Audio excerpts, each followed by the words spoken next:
I guess you're right. All right. Yeah. All right, guys. We have a beautiful short piece that I saw from the Sfas Emes that I wanted to do on the Parsha.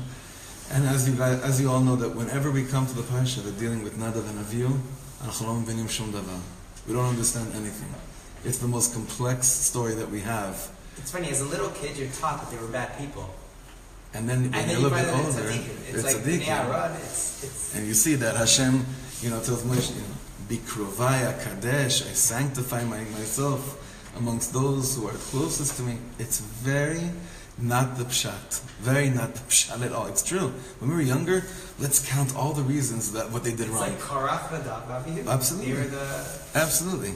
And then you get a little bit older, you're like, wait a second, they were reincarnated both into the soul of Eliyahu Hanavi, who was then Pinchas.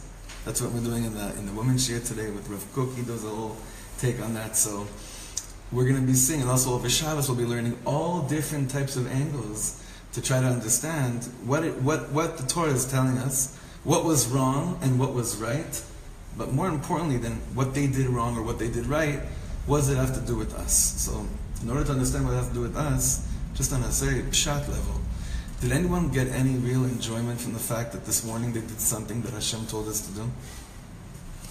Yeah. What? I did. What did you feel? Putting on my tali. There was a consciousness. Meaning, and it had to do with this. Really? Yeah.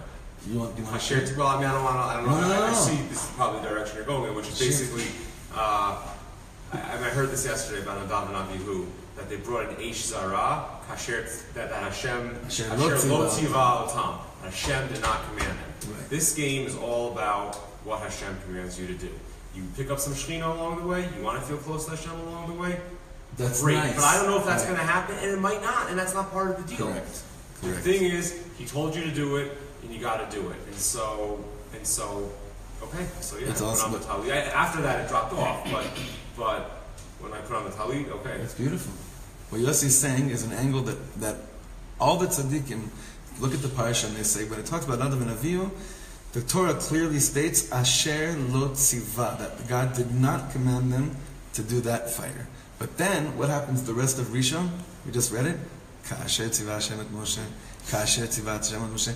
As Hashem detailed to Moshe. Now, for some reason, there's something in us that we don't really like to do the Ka'asher tzivas. We want to do those things that no one told us to do and get brownie points and pick up on some shechina. It's like the Gemara in Isaiah says, Gadol mitzvah me'osem, mi she'eino mitzvah ve'osem. Avi, top form. Amazing. What's this whole concept about? Is that it's greater? Who's greater, a person that does something because he's told to do it, than someone that does something when he's not told to do it? That's not as exciting at all. There's no thrills when I do something that's right. When do I really get thrilled? When I'm like, wow, look what I'm going to do that no one told me to do. I'm going to do it on my own, right?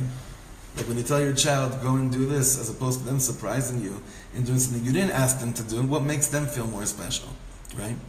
But somehow, there's a tremendous limud that we have, dafka with seeing this whole concept of Nadav and Avihu, what foreign fire is, and dafka seeing it through the eyes of the Sfas Emes. Can we connect that to the idea of serving God through love or serving God through fear? Let's try. Serving God through fear is what?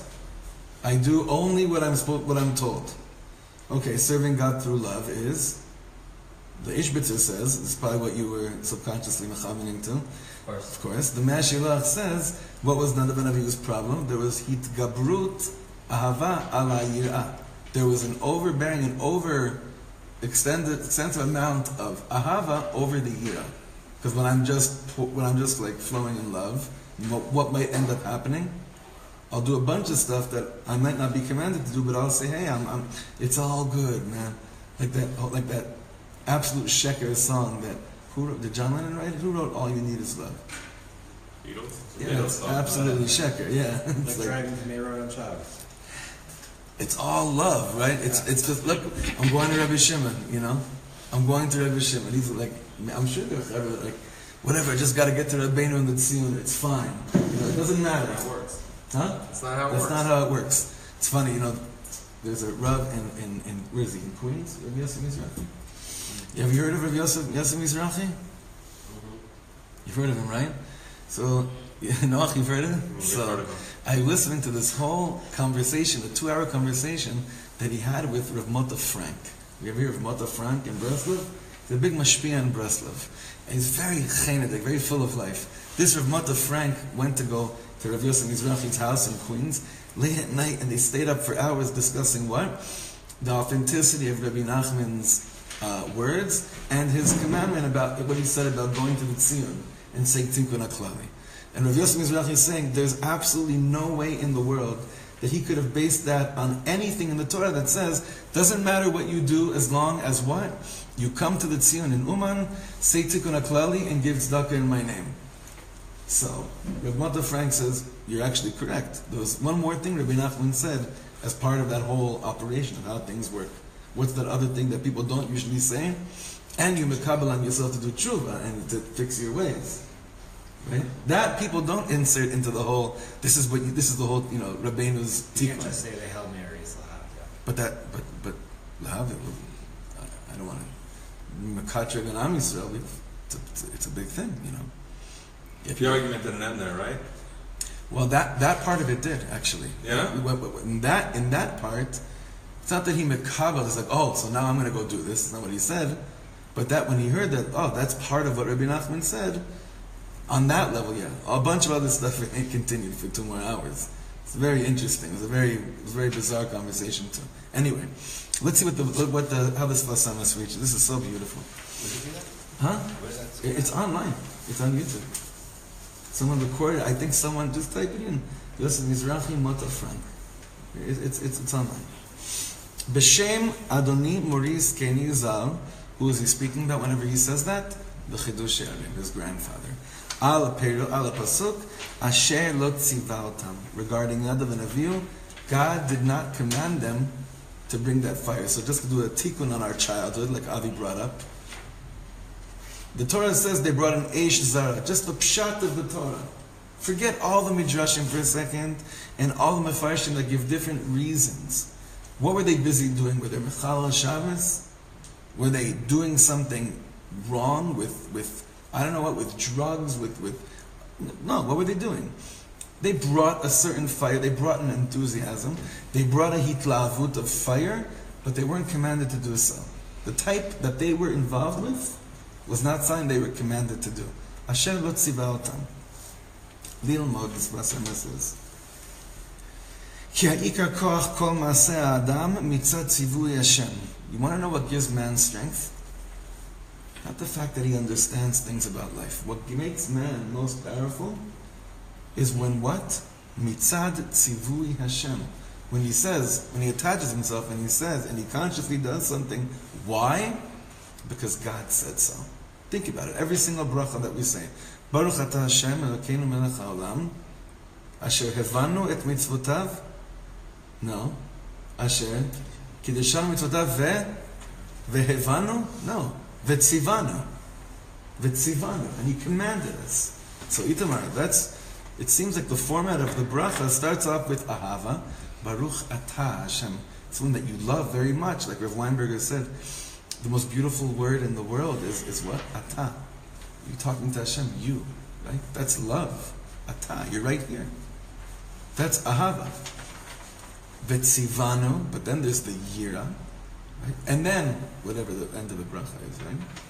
So again, Lilmod, Ki ha'ikar koach kol ma'aseh ha'adam, the koach of the actions of man is mitzat tzivui Hashem. It's because Hashem, when you have the consciousness that you're doing something because Hashem said to you, like Yossi put on the talent this morning, not because maybe he did, but maybe he does understand the whole secret of the Dalit Kanfos and the Talis, whatever, but that's not what's going to give you koach in the world.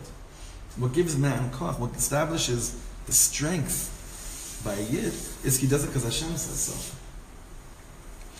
Ki kol sechel adam batel lekoach zeh. Any intellect of man is batel and mevutal, is nullified before what? The koach, the sechel of above, that koach above. V'hin nadav v'avihu ayu tzadikim gdolim. That they didn't tell us when we were younger. They were tzadikim gdolim. Nadav and Avihu. Ve'asu l'shem shamayim. And what they did was even l'shem shamayim. Like even what they were doing, like they were davening gavad, tfilas ne'ilah, while they brought this eish zara. But what was the problem? Rak shaya chaser hatzivui. No one told them to do so. Back to the basics. What drove them to do this? That already we have Torah Sheba'al Peh to understand. And that's already very complex and complicated because there are many answers to that question. So some tzaddikim say when you look at their motive, then you'll understand why this wasn't accepted. Some say even if their motives were holy, that still doesn't matter. You know, I know many people that their motives were very holy, and they started bringing Eish Zaras into Yiddishkeit, Asher Lo Tziva Otam. You know what happened to their lives? Churbans. Their motives were holy. So it doesn't even matter if your motives are holy when it comes to things that God didn't command you to do. It's almost like they had to take one for the team. Someone was going to end up in this position. Someone who had pure, kosher motives, tahor, was going to come, and Hashem's like, wait a sec, folks. This is not how it works. Well, they had to set They did to it. make an example. Right. So Reb Shlomo, his Torahs, a lot of his Torahs are about that. They say, look how holy they were. What were they doing? They were showing Yidden. Mamish. They took it one for the team. Yeah. They showed Yidden what happens to you when what? Right. When you say, Right. it's all about the feeling. Because most of us can maybe like fall into the, hopefully, Nadav and Avihu category, assuming we come with pure motives. Easy. Let's, that's Easy. No? and you know, Easy. All the things are kosher to Kadosh Baruch Hu, you say? Sorry? You can't say that if you don't, if Hashem didn't say to do it, you shouldn't do it, because most of our lives, our day-to-day lives, are things you're not doing because Kadosh Baruch Hu says to do it. And we're doing really good, aren't we? But you And we can't- have a lot more clarity in our lives But today. I'm saying, our lives, what we do all day, Yeah. everything, forget the mitzvot, which Hashem, Right. but I can't think of anything on but like our lives. Yeah. Hashem didn't say do this, go there, do that. But so. Well, here we're where's the talking distinction? about avodas That's Hashem what I'm and saying. spirituality. All the things are That's Hashem. what, in the code. Where did they come? What was happening right. that day? Right? What's the context of what was happening that day? Well, what day was it? The happiest day of the year. It's Chanukah Mishkan. It was Dafka in the Mishkan, in the Kodesh. This took place. So that's also a proof that they were tzaddikim, which is like with Right. Moshe Rabbeinu. Right. What did he do? He hit the rock, topped the Nachon. rock, and he couldn't enter Eretz Yisrael. Nachon. So if it was Yachinami, absolutely.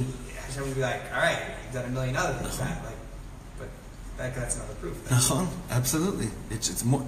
Again, every proof we're bringing as to why they were wrong does not say anything bad about them. That's why it's very puzzling. And that's why you can't label them. You can't say, man, what they did was so wrong. Or you can't say, what they did was so holy.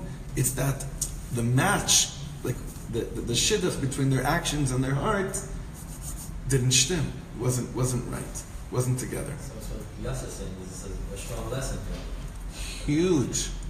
You know, Reb Shlomo, when I was first transcribing his Torahs, he would always talk about Nadav and Avihu, even when it wasn't Parshas Shmini, or they show up again in Achrei Mos, right? He's always talking about them. He's connecting them every holiday. He starts bringing in Nadav and Avihu, always. I never connected what he was. I was like, why you keep on bringing these guys in? They were like the guys, the bad boys that, caused Am Yisrael. Huh? They were the sea. They were the sea. They were the, how do you say sea? Epitome. The epitome of enthusiasm. They were the epitome of enthusiasm. Now, in our tradition, we've had so many eclectic souls that have come on the scene with the epitome of enthusiasm, and have caused tremendous confusion in Am Yisrael. Were their motives holy? I would like to believe that quite often they were. Absolutely. Were they tzaddikim? I don't know. Maybe some of them yes, some of them no. But anyone in Am Yisrael that said, I'm so on fire for God, but it was a kasher lo tzivautam, and they said halacha is not really. Once you're there, what's halacha, right? Once you're in that fire of enthusiasm of what's halacha, none of them lasted, and none of their families were healthy. It's an amazing thing. Think about it. Not that everyone that keeps halacha is helping me understand. I'm not saying this is the secret of this. Is saying No, one or the other. So. you're saying it's tzarich, and you have to look at this. It's a very interesting concept. Okay, im ken. Next paragraph. Misha said etzon haboreh. Someone that does the will of Hashem. Af she'ino yodea tam hadavar la'asoto bekavana retzuya. Even though he doesn't know the ta'am, which means what? The reason behind it with the right kavana. Harei ze hakoach mitzad pkudat Hashem, kema'amar asher kidshanu b'mitzvotav v'tzivanu. Koach tzivui zu chashuv min hakol. The Sfas Emes says, do you know how much more important it is that you do something because Hashem said so than you understanding what you're doing? Now many people have a hard time with this. Why? Because they don't want to feel like robots. So what do they say? I'm not going to do anything until what? Until I understand it. And they say that's the that extreme, and all the people in the middle do it, or do a lot of it, but don't feel it and don't feel connected to it, and are confused all the time because of it. Nachon. But if they took, the people that don't understand all the reasons behind what they're doing, took time and said, wait a second, I'll work on getting the Torah of it, what it means, why, but let me just focus on what it means that I did something. Kasher tzivah Hashem. But that doesn't intertwine, aren't they? It intertwines perfectly, because then I have enough, that he says, that gives you the koach to then go and try to learn and understand the ta'amim. But it first has to come from a place of, seems like yira itamar. It seems like that's where it originates. I don't know if it's yira, I don't know. Kasher tzivah Hashem is also ahava, it's beautiful, it's love. But he's saying that's the koach that we get from the mitzvahs that we do, even though we don't understand them. If you think about it, it's kasher tzivah. If you have kasher tzivah Hashem in your avodas Hashem, you know how powerful you become. You know what happens to you? Then you have the koch to go and understand the things that you don't understand in a much deeper way, as opposed to someone that says, "Shema, until I don't understand, I'm not doing anything." God doesn't want robots. Okay, let's go back inside. Ve'yesh lavin. Now he's going to bring one explanation as to their avera. What's the one that we all know? That we know since we're kids? What's one of the things we know since we're kids that not an Avihu did? They came in drunk. Ve'yesh lavin ma shekatuv shtuye yayin nichnesu. So we have to understand, what does it mean they came in shtuye yayin, drunken from wine? So look what he says here. Ki hasagata te'amim, grasping the reasons behind the Torah, nikra yayin, yeina shel Torah, right? The wine of Torah. We always say wine alludes to what? The reasons behind the ta'amim. Afal pichen tzarich liot rak pipkudat hamelech. But even once you understand something, do you do something because you understand it, or do you do it still because Hashem said so? Do you hear how deep that is? I'm going to say it again. It's very important. Let's say let's take a mitzvah. Give me a mitzvah. Any mitzvah we have of kasher tzivah Hashem, tefillin. Do any of us understand the depth of tefillin? Maybe. Most people don't. Okay? But let's say this is very perfect timing, okay? Let's say, Akiva, you spent your whole first year, from the time you're turning 13 in a few weeks, until 14, understanding why we put on tefillin. Right now we don't understand, that's what we're supposed to be doing.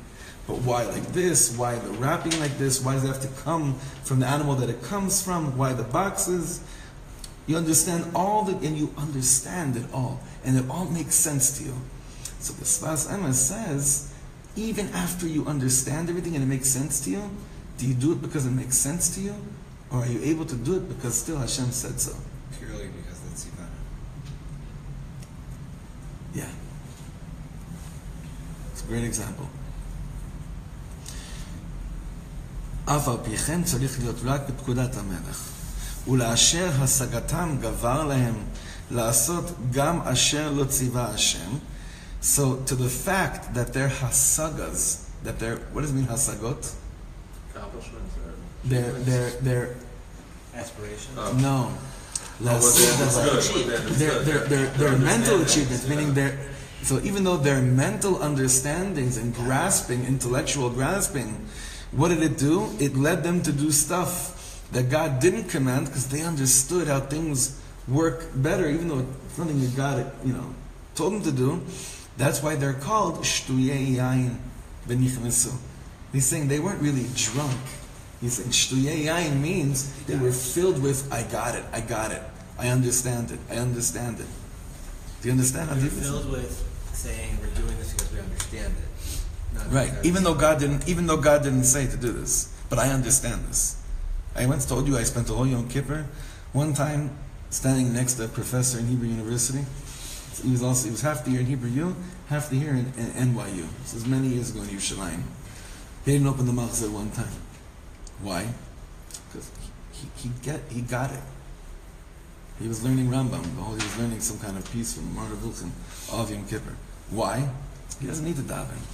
He understands what the davening does, so he doesn't need to do it. You get it? I couldn't believe it. But you hear it, but what's beautiful here is Sfas Emes is explaining what drunk means in the Lashon of Chazal, Lashon of the Torah. Shtuyei yain. They were drunk from what? Torah. Understanding everything. It's amazing. Is this the accepted parish, or So, go ahead, bro. is this the accepted parish, or is this just being very optimistic? Is there anything called? Is there anything? No, called the I'm asking accepted like parish? across the spectrum. I'm sure that other tzaddikim reference somehow like that. I haven't seen this yet, but many people say no. They were it was actual drunk. But here he's saying no, it can't be. They were such tzaddikim. It cannot be that they just got drunk and ran into the kodesh. Can't be. Since they were so holy, I can't believe that that's really what happened. But shtuyei yain, drunken from their Torah knowledge, from their God perceptions, and it's amazing. The Al Pizina, look what he does. This was when I saw this, I was like, wow, this is amazing. The Al Pizina nefaresh. Now we're going to explain what it says in Shir Shirim, Tovim dodecha miyayin. What does that mean? Tovim dodecha. What's like when we say ani ledodi? So what's dodecha? Your beloved. Tovim dodecha miyayin. Loving you, right, is greater than what? Understanding you. Substitute understanding for yayin. Yeah. Tovim dodecha miyayin. What a gewalt, huh? I think I can only love someone once I understand them. Usually, once you understand people, you stop loving them. Usually, right? So what a gewalt he says here. V'alpiz neferesh tovim dodecha. You see this inside? Yeah. Klomar hidabkut vehitkarvut Hashem, clinging to God and being close to God. Asher kervavnu elav, that we've gotten close to. Tovim mikol hasagat sechel adam. That's greater than any intellectual grasp that a person can have, even about God, or about the Torah, or the reasons behind things. So that's what it means, Akiva, that even if you, after a year of learning about tefillin, and then you finally understand it with your mind, it makes sense to you, he says over here, that doesn't come close to how good it feels to, at the end of the day, still put on tefillin. Why? Kasher tzivah Hashem. Because that's what you want. You know who seemed to be pretty good at that? Moshe Rabbeinu. He seemed to be the guy that Kasher tzivah Hashem. Yeah. That's what Hashem wants. That's what he does. And that is why he was so special, because he possessed the takes in order to do that. Well, I'm In order to do that with takes. the Al-Qaeda. That's So this is what I heard. So that. apparently the core for like all of this comes from the Lech Lecha, that from that, and the Ramban has a very big piece on just this, that like we do the mitzvah because Hashem said so, Right. and Moshe was chosen for the Mishkan because of his humbleness, and through his humbleness he's able to do it because Hashem said so. I'm sure he probably understood those things also, like what the reasons behind it, but. Plus, at the end of the day, if your religion is based on love and openness, there's no structure. Like even with raising kids, like kids need structure. Like everyone needs structure. Oh, up in the clouds. Well, we would love to Kids say like, run around eating candies and like in pajamas all day long. Yeah, they do. Some kids do. No, I'm saying you don't only want her kids. My saying you kids don't hate want candy. you don't want your religion to be structured. Like you don't want that to be. You the don't want basis, that. the foundation. But think about it. How much would we love? Think about this, okay? How much would we love if our child said to us at the end of the day, you know, I understand why you ask me to do what you do. It really makes a lot of sense to me. But I get more pleasure doing it just because you said so. What do you think it could be? Right? Yeah. Right? Should we try? It's perfect time. Let's try it, you know? Let's try it with our Tati up there. But anyway, this thing of like, this is a very, the Sfas Emes, Sfas Emes here, he's not known from the Hasidic masters as, he's very analytical, right? He's not like a lot of other tzaddikim where it's just words that are like, wow, play on words, let's change things up. He's saying, no. If God says about these two, Nadav and Avihu, be Krovai Kadesh, that means there's something there. Big time, right? There's something really, really strong here with them. That means that Shtuye Yain, that they came in drunk, that can't be what it means, he's saying. It means they came in drunk with knowledge. They were drunk with how far they've come.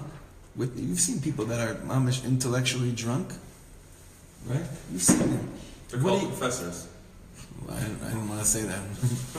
Not all, but many. No, but then there's the flip side, the people who are just all in the clouds and they're not. That's why you need both. Exactly that. But the Kasher Tziva Hashem does that. You see, Kasher Tziva Hashem at Moshe, that plays that role of that structure of the Medidah, of the Akbalav, how you can be on fire in such a finite world. That's exactly what it does. Kasher Tziva Hashem is usually very limiting for many people. When you learn a Torah like this, you realize that's the most infinite place you can get to in this world. Is the bitul that you have in your own mind saying, as much as I can understand the Word of God, as far as my mind takes me, I always have to remember that's nothing in comparison to the infinite mind, the moach of the olam, which is the Kadosh Baruch Hu. Right, because you could float to the clouds, but you're anchored. Kasher Tzivah anchors you. Absolutely. So it gives you the liberation to just. Yeah. Anyway. Best of both worlds. That is the best, but it's all that's one world, meaning it's not both worlds. There's only one world. It's Hashem's world. The best of what Hashem has given you, yeah. The best of the world that we're put in. So this should not, though, you should realize, you can learn a piece like this and say, you know what, it's not even worth trying to understand anything, because at the end of the day, what's more important? Kasher Tziva Hashem. So I'm not even going to try to understand anything, because I might end up drunk, right? That's a cop-out. That's not what we're saying at all. Alavai, that should be our, that's not what we're saying at all. What we're saying is that even when we understand, and God gave us a brain, not to throw it away and say, I don't need to understand anything, just got to feel. Just got to feel. Shtuyot. God gave you a brain so that you could attach your mind to His mind. But at the end of the day, what should be driving you to do what He said is with all the da'at that you've attained in your life, the trick is, the humble ones will say, with all the da'at that I have, what is that in comparison to the da'at Elyon? Nothing. At the end of the day, Kasher Tziva Hashem. I say, Baruch Ata Hashem Elokeinu melech haolam, asher kiddushanu mitzvotav, vehevanti lama amarta li nispoil sfirat haomer. No. And even though we do understand, we have a lot of good Torahs and teachings about Sfas Emes, that's not what it's about. We say, Baruch Ata Hashem Elokeinu melech haolam, asher kiddushanu mitzvotav, and despite me understanding or not, vetzivanu al sfirat haomer. I'm going to count now. Why? Because you told me to do this. Even though I might understand a million reasons why it should be. What a gewalt it is that you could take one mitzvah in your day, like you did with the Thomas. Do one mitzvah today. Whatever it is. Things that you understand. Dafka things you understand. And saying, even though I understand why this is right, Kasher Tziva Hashem is Moshe. That's the Torah of Parashat Shmini. That's Nadav and Avihu. That's Pinchas. It's Eliyahu. It's really the combination. I sort of Cook says, V'heshiv lev avos al banim, v'lev banim al avotam. What's going to be one day when Mashiach comes? Lev avot, as the fathers that understand that you can't just fly all the time, will be reunited with what? Lev banim, with the hearts of sons that always want to fly. There'll be a unification of what? Of the old and the young, all in one. Nadav and Avihu, Pinchas, Eliyahu, they'll all be unified into one unit. And that secret, that balance to live our lives of I understand more and more every day, and give out, I understand more and more that my mind compared to the Rebbeinu Shlomo's mind It's garnished and garnished. Nothing. Nothing. That should make me feel good. That should make me feel give up, not make me feel ayveh. I have no chance. The only chance we have as real Emes Yidden is holding on to a Torah like this and saying like, wow, this is the real deal. I want to live a life of Kasher Tziva Hashem Es Moshe. Even Davka, when I think I understand the Ta'amim. So this whole piece, Shtuya Yayin, give out what Sfas Emes did. So those that want to learn, those that are online with us, that want to learn, hopefully I'll try to post this in the comments. But also, if you have a Sfas Emes, this is Sfas Emes, Parsha Shmini Taf Reish Lamed Vav. That would be 1876. 1876. That's when he said over this Torah. What about our good friend Noah? Yeah. Practically speaking, how can we implement to connect to this piece and take something really strong from it? I think today's lesson is actually much easier than other ones. Pick a mitzvah. How do you think? Yeah, let's think about this right now. Pick a mitzvah. That makes sense to you. Those are rare. Me. Yeah. Or that doesn't make sense. Why? It's just as strong to take something that doesn't make sense and say, I'm constantly focusing on the fact that I'm doing this because you told me to do it, even though I don't understand it. I mean, that's But just... the Torah of Nadav and Avihu is more the Torah of they dafka did understand it. So that's why for this piece, But we don't understand 99% of it. So. I'm sure there's something you do understand. No? I'd like to hear from Ari. I just haven't heard him all day. I've been communicating with all of you on a deeper spiritual. I'm not getting it. I've been getting that. Yeah. So do you want to share your wisdom? I have no wisdom. But you don't know any way that you could take this Torah today into your life? You don't struggle between the balance of why should halacha keep on, I know you too well. I love you too well.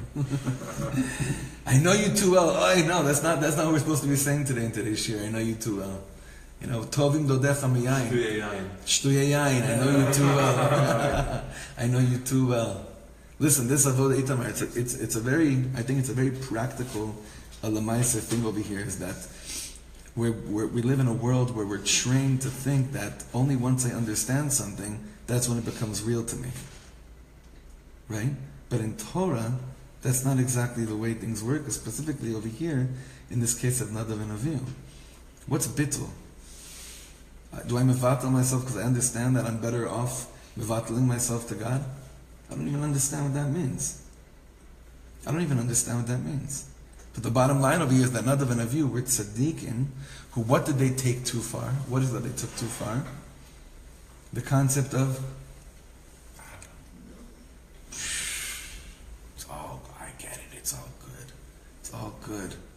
it's all just good. And they were right, it is all good. But you can't do anything in the world with that.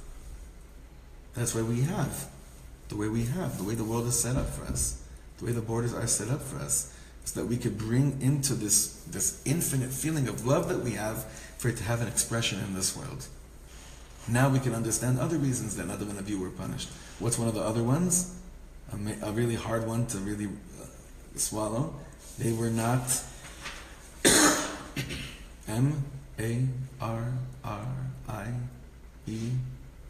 They didn't have any S-O-N-S. They were not married. They did not have children. They were not in. It's like they understood the Ein Sof, right? They weren't anchored. They weren't anchored. They didn't have to wait. They didn't have to change a diaper. They had no concept of that. So of course they're going to be flying all day long. What brings them down here? Nothing. They had it too good. Don't tell your Ima that he said that right now. Right, but on the flip side also, like we say that, Avram and the Avot and different tzaddikim, like they didn't follow normal lives. Like they weren't always with their kids. These tzaddikim, they go off for like 8 months at a time on a mission, or regular people have family obligations. They can't just leave their wife and kids for 8 months because they hear a voice. It's not our avoda today, however. They did have the concept of being married and having children, to the extent that it affected them. They didn't have that at all. There was no concept of what that means of avoda in this world, of sharing your heart and soul with another human being and trying to figure out how to build a home. Well, Yitzhak wasn't married until he was 40. Right? And he was how old was he when he died? 100. Right. Yeah. So that means that percentage-wise of his life, it was like us getting married when we were 8. Sorry. But I think it also speaks to Shlomo Melech. What do we think he asked Hashem for? He asked Hashem for wisdom, right? But actually in the Hebrew it's Lev Shomea. Right. Lev Shomea, meaning it wasn't about the wisdom. Wisdom seems like let it all be in his head. Right. But it was really Kasher Tzivah. Kasher, he was asking Kasher Tzivah. Let me have Kasher Tzivah, Hashem. In a dynamic, real-time way. David HaMelech, what does he say? There's words there that he says here.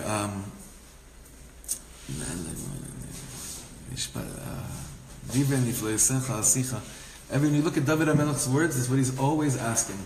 Not just to understand. Not just to understand. Give me a kasher tzivah in my life. Throughout Tehillim, that's what David HaMelech is asking for. Maybe we should ask for that as well. From a place of strength. Because remember, he starts off this piece saying, that's how man becomes most powerful. Man becomes most powerful when he has the wisdom of hitbaklut. Not wisdom of I understand things and I grasp them, but I'm mevatel to a bigger plan that God has formed in this world for us. That alludes to man's ultimate strength in this world. So let's get strong. I feel like you could connect it to chesed and gvura almost. Well, today's a good day for that. Gvura shebegvura. Takes a lot of strength to choose to have chesed. All right, shekach.